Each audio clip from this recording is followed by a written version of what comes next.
class. This is 11th grade AP English, so I've got two star students in here today, a kindergartner and a third grader who have skipped lots of levels, and they are now in the 11th grade class, so let's see if they can hang.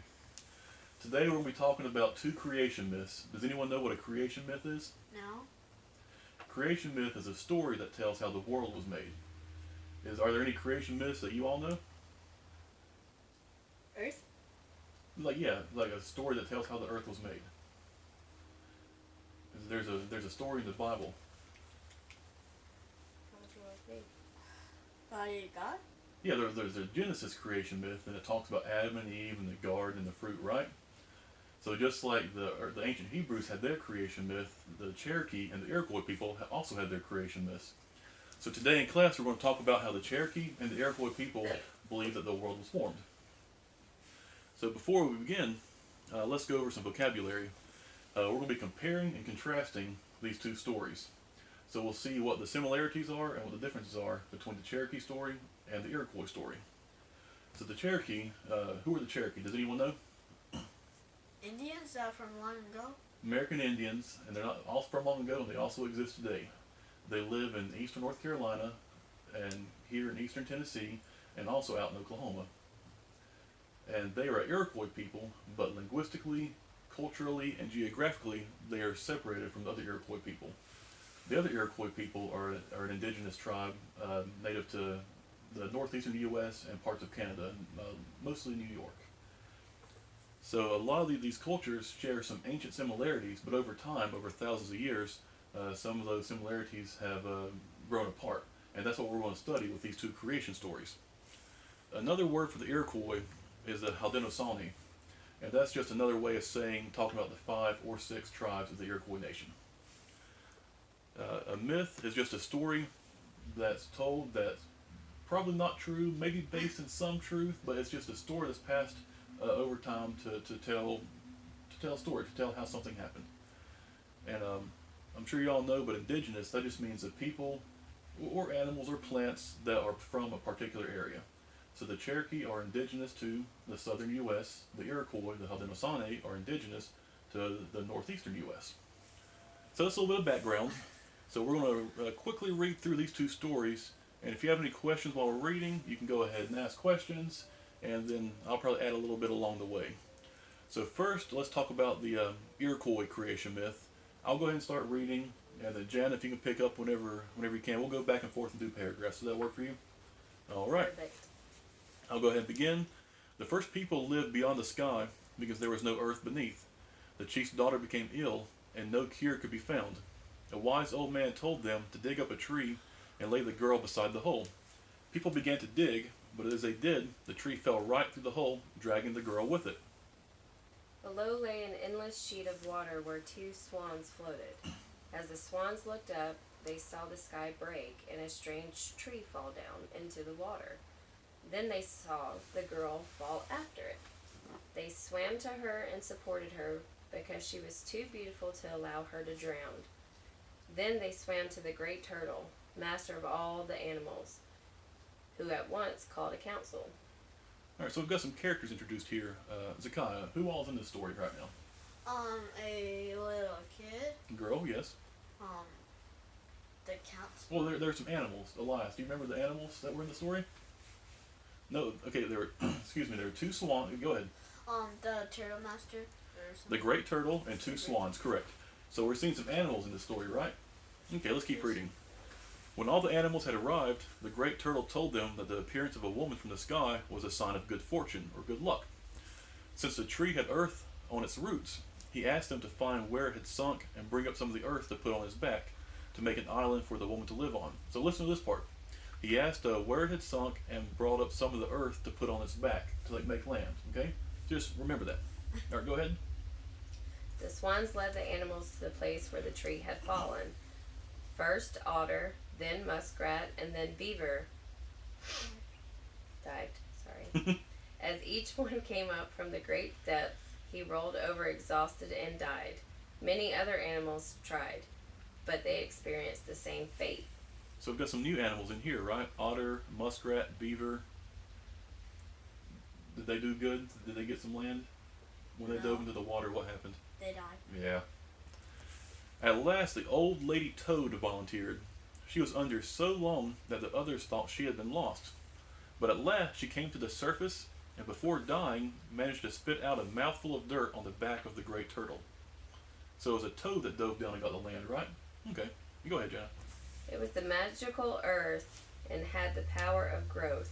As soon as it was as big as an island, the woman was set down on it. The two white swans circled it, while it continued to grow until at last it became the world island as it is today, supported in the great waters on the back of a turtle. So we had the woman come down, rest on the back of a turtle.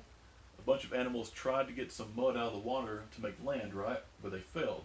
But one animal succeeded. Which one was that? Do you remember? Toad. The toad. Yep. And then the swan started swimming or flying around the island, right? And the island began to grow, and that island became Earth. not North America. Oh. All right. So that's the Iroquois creation myth. Do you have any questions before we go on? Yes. Is Earth actually like a turtle? North America like this? See, this is the Iroquois story about how the Earth was formed. So, are we really on the back of a giant turtle? No. Probably not. No. But thousands of years ago, that's what they believed. So that's what we're peering into time, and we're trying to see how they thought the world was back then. All right. So the next story is a Cherokee story. Zakai, I'll let you start reading since you have the text. The Earth is a great floating island in a sea of water. At each of the four corners, there is a cord hanging down from the sky. And a long time ago, when everything was all water, all the animals lived up above in Galumlatia. Galumlati. Mhm. But it was And that's just a Cherokee word for what they called that former Earth. But it was very much crowded. The animals began to wonder what was below the water, and at last, Beaver's grandchild, little water beetle, offered to go and find out. All right. So stop there. So what do we see here? We have a bunch of animals in a tiny little space, and they're crowded, right? And they want to go and find new land. So we have the beaver, right? The beaver's grandchild. And a Which beetle. is the water beetle, the beaver's grandchild, correct. All right. So all they had was the water, and there's no land, right? So they can't just live on the water. They need to have a new place, like a new Earth, right? So the water beetle dived to the bottom of the water and brought up some soft mud. Who does that sound like in the Iroquois story? The beetle? No, in the first story we read. Oh, Who brought up the toad? The toad. So in the Iroquois story, a toad brought up a mouthful of mud, right? Yeah. But in the Cherokee story, a water beetle did. So you see how they're kind of similar there, but a little bit different? Yeah. Okay. Just different animals. Right. So this began to grow and to spread out on every side until it became the island which we call Earth. So the water beetle, just like the toad, brought up a little bit of mud, and just like both stories, they both spread out, right, and got bigger. But something happened in the Iroquois story to make it spread out. Another animal helped out. Do you remember? The swan? That's right, the swan. Do you think another bird will be in the Cherokee story? No. Let's see if you're wrong. All right, so then there's the great buzzard, right? He's a big, proud buzzard, big wings. Everyone likes the guy, right? So he was flying all over this earth, all over the new earth that was just created. He was low down near the ground, and it was still soft. But when he reached the Cherokee country, he was very tired, and his wings began to flap and strike the ground.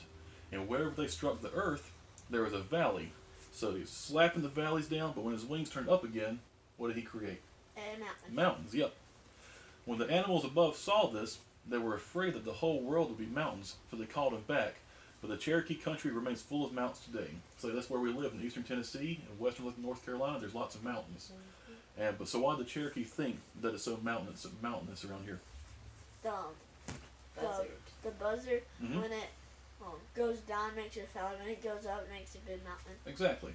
So now we have these two stories about both the Cherokee and the Iroquois people, and we can kind of see what's going on as far as how they're similar and how they're different. So we won't go into this too much, but just real quick. What are some similarities? Does anyone know? Like how are they the same? The beetle and there's two birds in each story. One bird, I meant. The swan and the buzzard. Yep. Yeah. Then there's the toad and the water beetle that carries up mud Mm-hmm. and make land. But what were some differences though? The heel, the buzzard, made valleys and hills. Okay, now that's a good observation. The Cherokee included mountains in their story, but the Iroquois didn't include mountains in their story. Why do you think that is? There's more mountains on this side versus Up in New Oklahoma, York area. New York. Yeah. Well, not Oklahoma, because that's where the Cherokee are today. Yeah. But the Iroquois up in like northeastern U.S. There's not as many mountains. Yep. All right. And before we break out and let y'all pair up and do this, yes. How do the water beetles make land when they're on water? Put rocks up and then spread it. Well, how does a buzzard make mountains? I mean, this is all a story. So you have to kind of put your mindset into a Cherokee person living thousands and thousands and thousands of years ago, and you have to try and look at the world the way they did. So what might be kind of silly or different to us made a lot of sense to them back then. But just think about stuff we believe now, and thousands of years, it might be silly to whoever's living. And they said, "Oh, Zakai and Tyler really believe that stuff." So you learn new things as you go on. Do you think it still happens today? Does what still happen today? Making mountains from a buzzard. Well, mountains are still made, but it just takes a long time. I don't think buzzards Is are it doing from it. the gravity that's pushing it to us believe? How about we break out into small groups and then we'll answer some more questions, all right? Okay. All right, thanks everyone.